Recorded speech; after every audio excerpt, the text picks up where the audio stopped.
Hello, we are live. Oh my goodness. I was just thinking that I don't even recognize myself because I have gone live 2 days in a row. Who am I? And hello.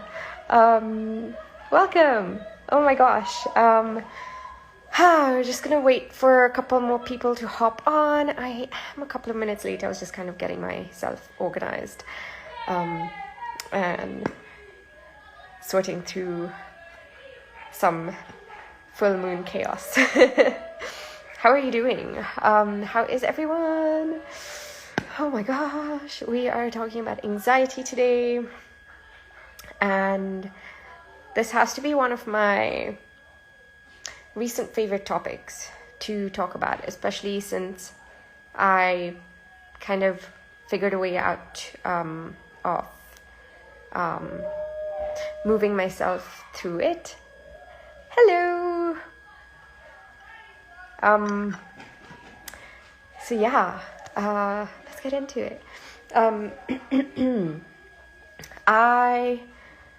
Thank you. We're just talking about anxiety today. Oh my gosh. Okay. So anxiety is so almost debilitating for so many people. I know it has been for me a lot. And for me personally, I don't think I noticed it when I was little. I mostly it came up for me when I was already in uni, and that's when I discovered what anxiety is. And now more and more more people are talking about anxiety, and this was also inspired by watching a couple of friends talking about it, and also because I wanted to I've been meaning to or wanting to talk about it, but this kind of just felt like the right time. And yeah, so I don't know, let me know in the chat if you've ever dealt or struggled with anxiety and how it shows up for you and what you do with it. Is there a way that helps you navigate it? Has it ever held you back? What's up? Just drop it in the comments. And if you also have any questions, then I can address those as we're going through. But yeah, this one is one that is quite close to my heart. And there are so many things that can cause anxiety, right? For me personally, it has been so debilitating in the past, where initially it used to just be a lot of, I wouldn't even be able to do anything. And it was just even the thought would get me into this frozen state, and not be able to do anything. I couldn't even move. I get panicky when anxious and grumpy with my children. Yeah, because we're all up in our head a lot of the time. It's all of our faculties have exited the building. I go hug my dog to deal with anxiety. Yes, I do the same. Although sometimes if it's too severe, it also doesn't help. Physical exercise and challenging negative thoughts really help with anxiety. Yes, they do. They do, and I've also been on the other side of where I'm so frozen that even that hasn't helped me.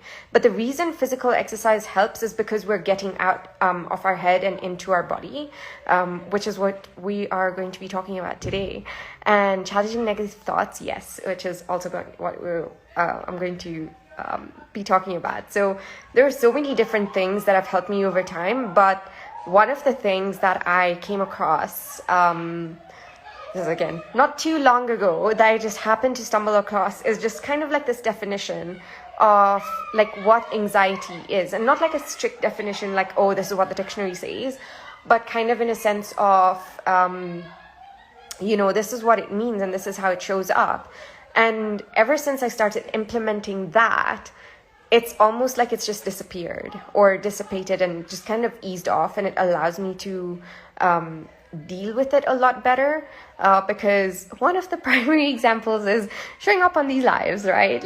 I would be so panicked that wasn't showing up, but even though I intended to do them.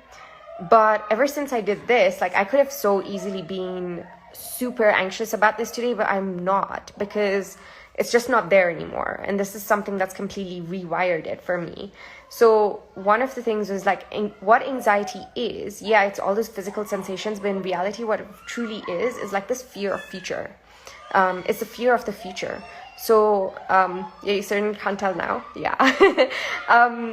It's the fear of the future where we're constantly like ruminating. We're in our head. We're in this like top 10% of our body.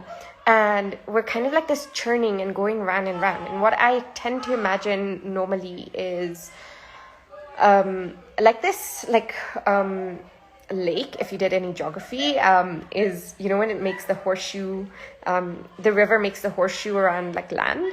This instead of the horseshoe, it's like a full sort of circle, and we're just kind of like running around and round and round in circles.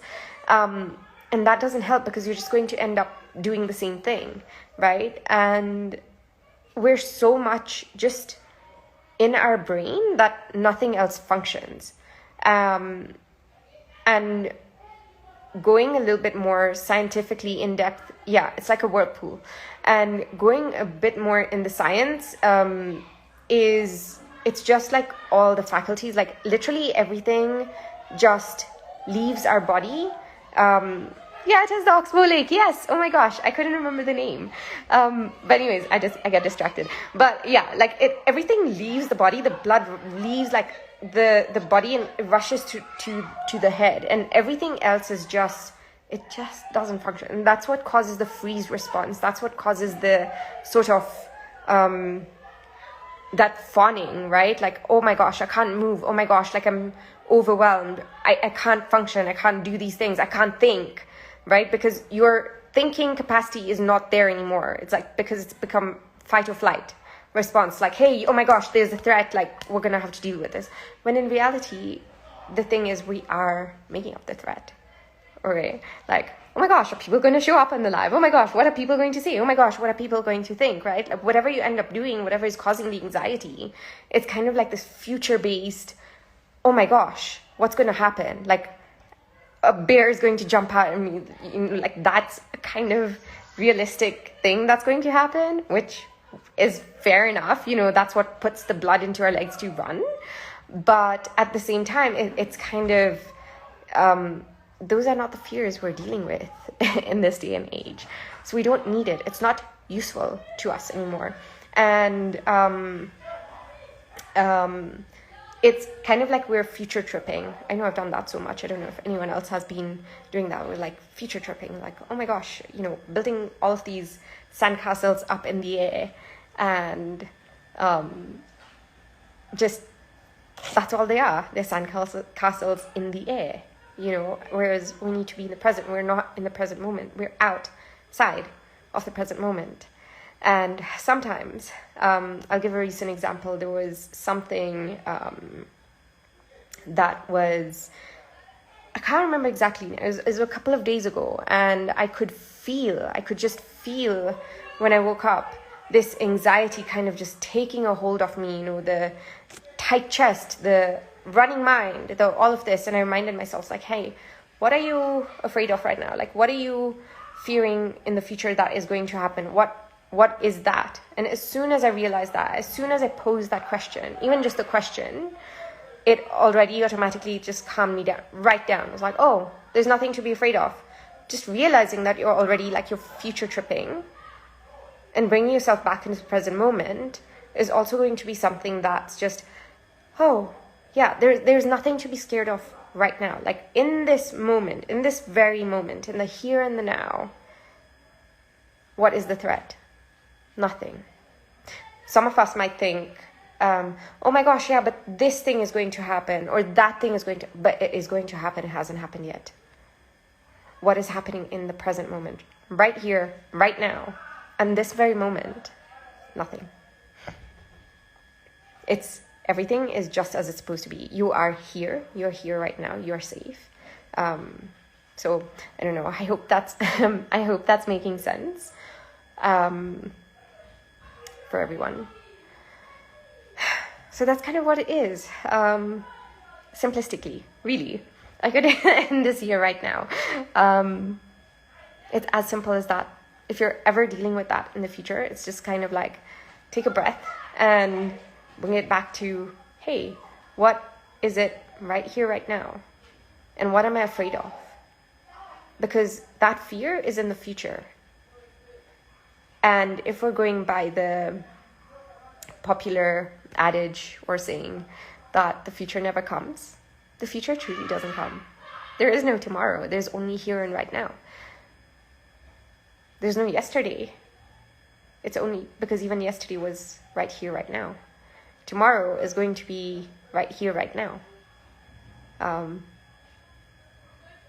5 minutes ago was right here, right now at that time. It was all happening in the present moment. And it's how we're responding to it. And there are some times where the anxiety is, in as much as I spoke about the, like stamping on the sandcastles. Yes, it is.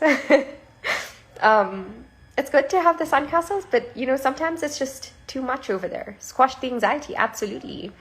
And sometimes, so, you know, we've spoken about like the anxiety being debilitating, but sometimes it is a motivator for others. But I like to think of it as two different kinds of things. And the motivator type of anxiety, is it really anxiety? Or are you perceiving it in your body as excitement? Because sometimes they feel the same. It's the kind of sort of this butterflies in the belly. This kind of like almost nervous tenseness of jitteriness of, oh my gosh, like this is going to happen. This is so fearful, or it's perceived that, oh my God, this is so exciting. They're almost similar in the body, but it's how we're perceiving them. So that's where the challenging those thoughts really comes in handy. Is that landing?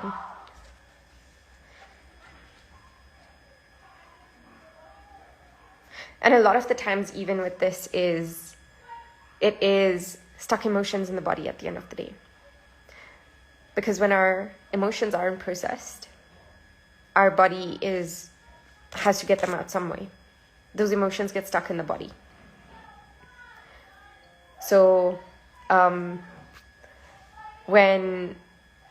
if there's anxiety coming up, yes, you can question it. What am I afraid of right now? Where is that fear coming from? Where is the fear of going live coming from? What was I told? Where is if anyone of you guys who are watching, if you want to jot down maybe an example of something that brings you anxiety, we can try and go through that as well. And I can give you examples. But I'm going to try and think, like, exams used to give me mad anxiety. What else? Starting a business, leaving a job. What else? Having a difficult conversation. All of those can bring up a bunch of anxiety. And what you have to do is question, like, where is this come from?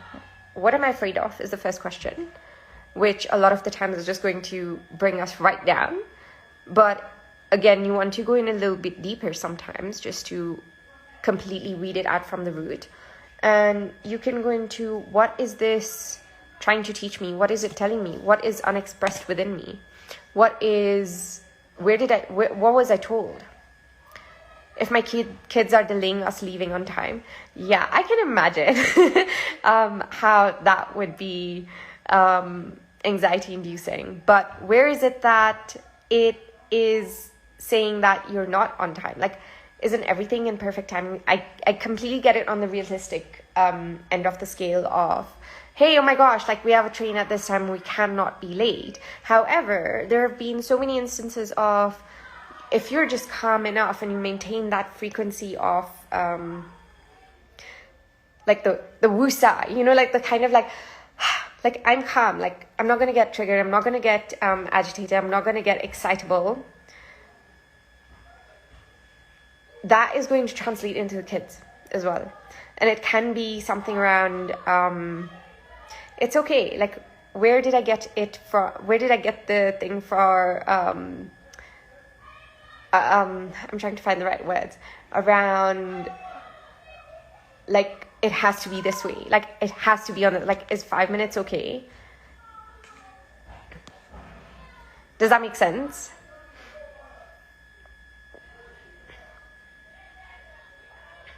Because I used to get like that. It was like very much. So a lot of the anxiety for me was also like, it has to be, it's very black and white. It has to be this way or not at all. And that can be very anxiety inducing as well. It can be like very, like it's not happening my way. It's that control, right? Oh my gosh, we're not leaving on time. Oh my gosh, this thing is just, they're not saying it this way. So, and you can see how it's almost already like, just, we're going into our head, into the stories. We're going into our head, into the stories. And what if we just come back down? What am I afraid of? Why am I afraid of it? Who told me to be afraid of this? What in me is unexpressed? What in me is seeking to be let out? That needs to be processed. Is there something that I've completely squashed? Is there an expression in myself that I squashed? Anxiety happens when an old reminder is triggered. How do you deal with that? Yes, it is. And that's what I mean. Like, you see, so when the old reminder is triggered, that means there is that emotion that has become stuck in the body. It's lodged itself. So that's what we want to explore. And it's just about carving out a little bit of time. And this is where, oh my gosh, I can't even believe it's taking me this long to bring up tapping in this conversation. Tapping is beautiful for this. Tapping allows you to explore that. And then there's other practices and things as well that you can do. But tapping is golden. But just move the anxiety around. Like, move that emotion around. Where are you feeling the anxiety? Is it in your stomach? If it's in your stomach, can you breathe into it? Can you allow it to travel to wherever it wants to? And see what it wants to do. See where it wants to come out from. What does it want to express? What is it trying to tell you? And you can go back and catch the replay because I think you just joined that. But what I said is, anxiety is the fear of the future. Where are you scared of? What are you scared of? What is that fear that is coming up? What does it mean about you? What does it mean?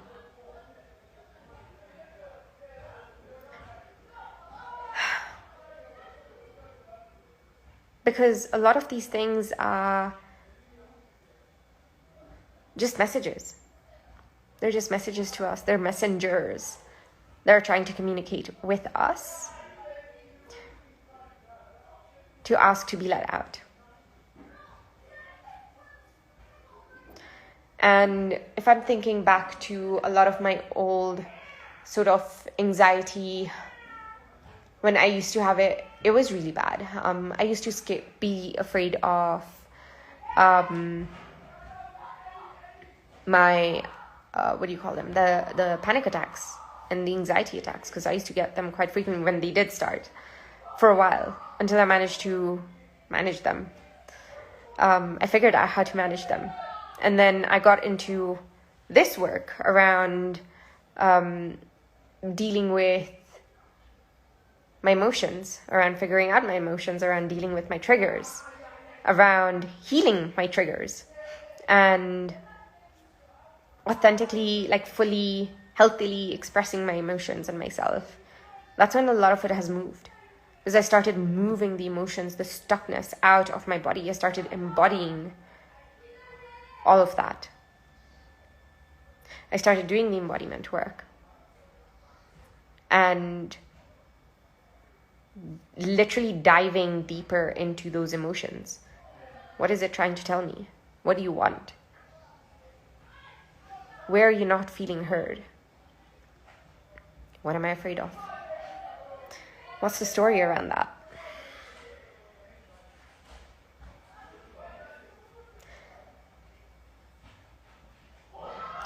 Oh, it keeps on freezing? Hang on. Don't know. Okay, I hope that's better and it's not freezing anymore.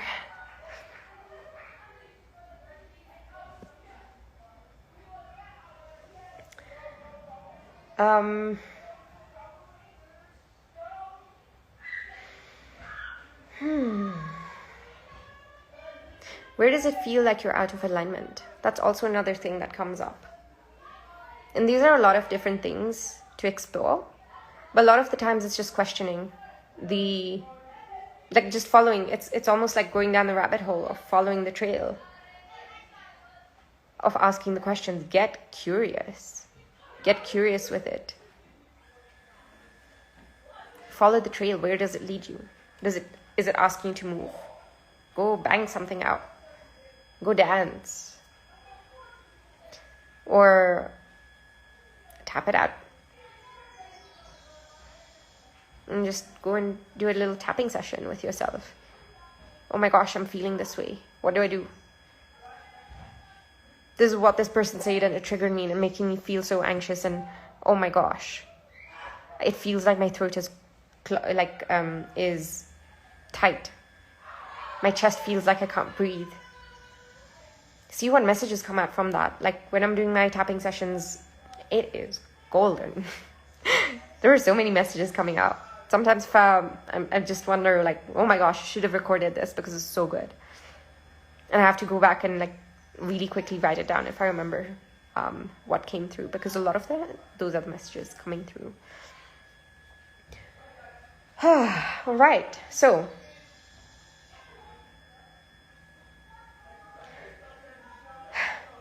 and it's also just somewhere you're giving your power away as well sometimes.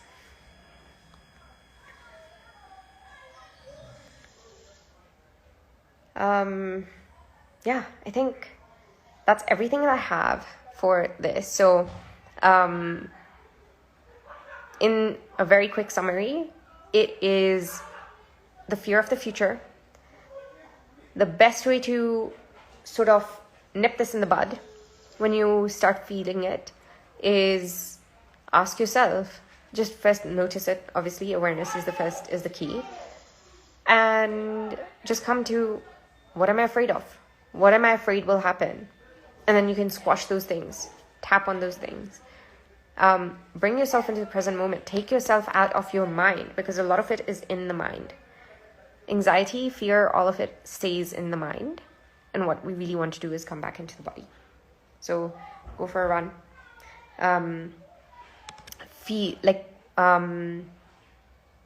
Do some embodiment. Do a dance thing, like dance routine or something. Go and tap. Tapping is a wonderful way of coming back into your body as well, because you're literally tapping on different meridian points, which is bringing you back into the body. It's stimulating those, so it's an added sort of benefit to that as well. And just get curious instead of shutting it out and just kind of being like, oh my gosh, like I don't want you. And that's another thing. Like I started diving straight into it. Like, what is this trying to tell me? So when you stop doing that, because sometimes the anxiety can feel a little bit overwhelming, we're just like, no. But if you just get curious, it feels uncomfortable. What is it trying to tell me? What are you trying to tell me, anxiety? What do you want? And you get curious and you follow the breadcrumbs, it's going to lead you right to where it's kind of like not being honored, which is a part of you. And another thing that would help is also to remember is it's just keeping you safe. It has your best interests at heart, but that is the way that it expresses itself. So yeah, I hope that helps. If you have any questions, you can put them in below. Otherwise, we will call this a day. And for everyone who joined me live, thank you very much.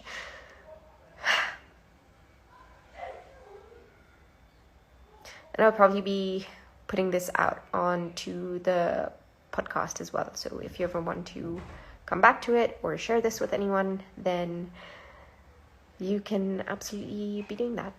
it's just easier sometimes, I find, especially if you're like me and you want to 2x through everything. All right, super. Thank you, everyone. Thank you for joining, and I will see you next time whenever I go live or in the feed. Thank you. Thank you so much. You're welcome. Bye.